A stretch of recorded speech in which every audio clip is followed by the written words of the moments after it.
रात्रि में एकादशी का व्रत नंद बाबा ने किया। दोपहर में, रात्रि में जल्दी नेत्र खुल गए और रात्रि में नेत्र खुले, समय का ज्ञान रहा नहीं, आभास रहा नहीं। और महाराज आसुरी बेला में इन्होंने श्री यमुना जी में जाकर स्नान कर लिया। इस कथा को ध्यान से सुनने योग्य बातें हैं। बहुत से लोग, आप लोग गलती करते हैं इस बातों की। बोले क्या? बोले आसुरी बेला में स्नान नहीं करना चाहिए।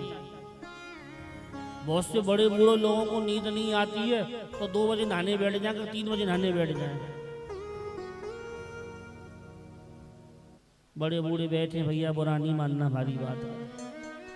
नंद बाबा ने अपराध किया। रात्रि में ही आज यमुना में स्नान करने गए, वरुण के दूत नंद बाबा को पकड़ के ले गए और जैसी पकड़ के ले गए, प्रातः काल हुआ, पूरे ब्रजमंडल में हल्ला मच गयो। नंद बाबा कहाँ चले गए? दर्शन ना भय सवेरते। सब ब्रजवासी पूछे, चौबई कन्हैया नंद बाबा कहाँ है? बोले हमें क्या पता। बोले पता करो। सब जगह ढूंढा, पूरे ब्रजमंडल में ढूंढा, नंद बाबा नहीं मिले। सबको चिंता हुई। श्री ठाकुर जी ने नेत्र बंद करके देखो कि बाबा तो महाराज वरुण लोक में बैठ के दावत पाए रहे। और भगवान ने कहा चिंता मत करो, अभी मैं नंद बाबा को लेके आऊं। ठाकुर जी ने यमुना में चुपकी लगाई और जैसे यमुना में प्रवेश किया, सीधे भगवान वरुण जी के लोक में पहुंचे हैं। जैसे ही वरुण जी ने देखो, अरे भगवान स्वयं मेरे यहाँ वरुण लोक पधारे हैं, वरुण लोग मेरे यहाँ पधारे हैं। वरुण अपने आसन सिंहासन से उठ के खड़े हो गए और ठाकुर जी का सुंदर स्वागत किया। अपने सिंहासन पर ठाकुर जी को बैठाया और भगवान के चरणों की पूजा की, स्तुति करी, माला पहनाई, आरती उतारी, भगवान से क्षमा मांग लगे। हे प्रभु, मैंने कौन सा अपराध कर दिया तो आप मेरे लोक वरुण लोक में आ गए? भगवान बोले आपने वरुण अपराध नहीं किया है। बोले तो? बोले आपके दूत हमारे नंद बाबा को पकड़ के ले आए हैं। अच्छा, नंद बाबा को पकड़ के ले आए? बोले क्यों? बोले पता नहीं। वरुण ने अपने दूतों से पूछा, क्यों नंद बाबा को पकड़ के लाए? बोले हाँ। बोले कारण? बोले महाराज इन्होंने हमारे जल देवता का अपराध किया। देखो रात्रि में जिस प्रकार से हम लोग शयन निद्रा नींद लेते हैं, इसी प्रकार से प्रकृति भी सोती है।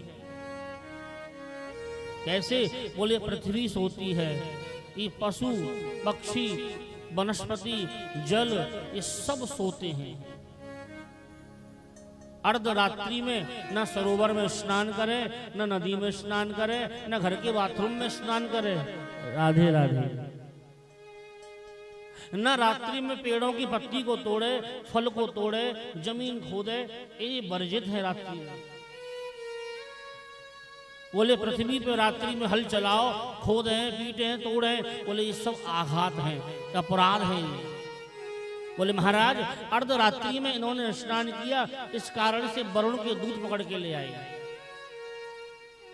नंद बाबा बैठे बैठे दूर से सब लीला देख रहे थे। बताओ ये मेरो लाला, भगवान ने जाने कौन सा लाला है। कभी ब्रह्मा पूजा करे जाकी, कभी वरुण पूजा कर रो जाकी, कभी देवराज इंद्र पूजा करे, सब थे देवता जाकी पूजा करवे, यहीं पे आ गए का। भगवान ने कहा ऐसा करो, इनको क्षमा करो, अब इनको हमारे साथ भेज दो। आज के बाद कोई अपराध नहीं करेंगे। ये शिक्षा मिलती है हमको इस कथा से कि रात्रि में स्नान नहीं करना चाहिए। बोले कब करना चाहिए? बोले ब्रह्म मुहूर्त में। ब्रह्म मुहूर्त में उठो, स्मरण करो ठाकुर जी को, अपने गुरु जी को, अपने इष्ट को स्मरण करो। स्मरण करने के बाद तो सोचे क्रिया से आदि निवृत्त होके तब स्नान करो। उसी के बाद आप फूल तोड़े, पेड़ तोड़े, पत्ती तोड़े, तुलसी तोड़े, नीम तोड़े, बबूल तोड़े, कुछ भी जो भी कोई पूजा करते हैं, क्रिया करते हैं, बोले ब्रह्म मुहूर्त के बाद ही करें तो पूजा आपकी सार्थक है, नहीं तो सब आप अपराधी हो जाएंगे। प्रेम से बोलो राधे राधे। आज भगवान ने क्षमा करके अपने लोक को ले आए हैं।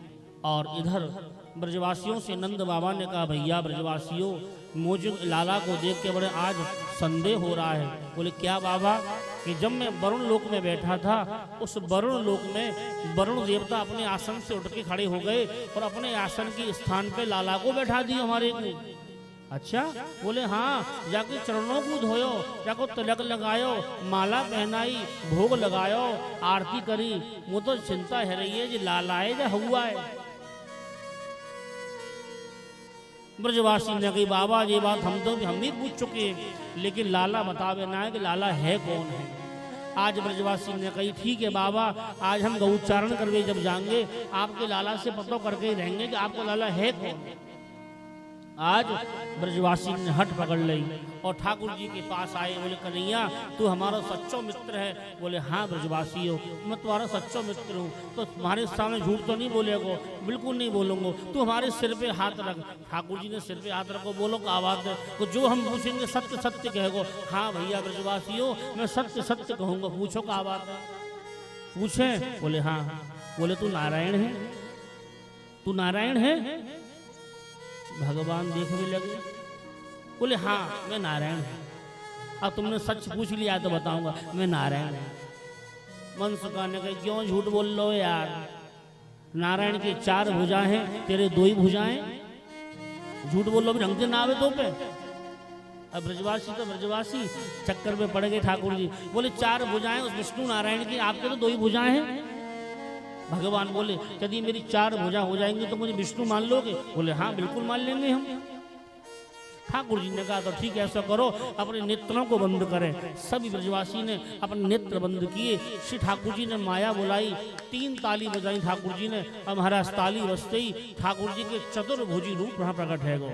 बोले कृष्ण कन्हैया लाल की। ठाकुर जी के 4 भुजा जब भई और ठाकुर जी ने आवाज लगाई भैया ब्रजवासियों देखो मेरी 4 भुजा है गई। समझ ने देखा अरे सत्य कह रहे तो नारायण है। मनसुखा बोलो भैया एक मेरी बात और है, तेरी 4 भुजा है बिल्कुल ठीक है, लेकिन तेरे पास गरुण कहाँ है? तेरो गरुण, भगवान नारायण जब उड़ते हैं तो गरुण पे बैठ के जाते हैं, तेरो गरुण कहाँ है? भगवान ने कहा अच्छा उसका भी दर्शन कराऊं? बोले बिल्कुल। और ठाकुर जी ने पुनः नेत्रों को बंद करवाया। फिर माया के द्वारा 3 ताली ठाकुर जी ने बजाई हैं और यहाँ भगवान गरुण के ऊपर विराजमान हुए और स्वयं प्रकट होकर भगवान गरुण गोविंद पधारे हैं। बोली गरुण गोविंद।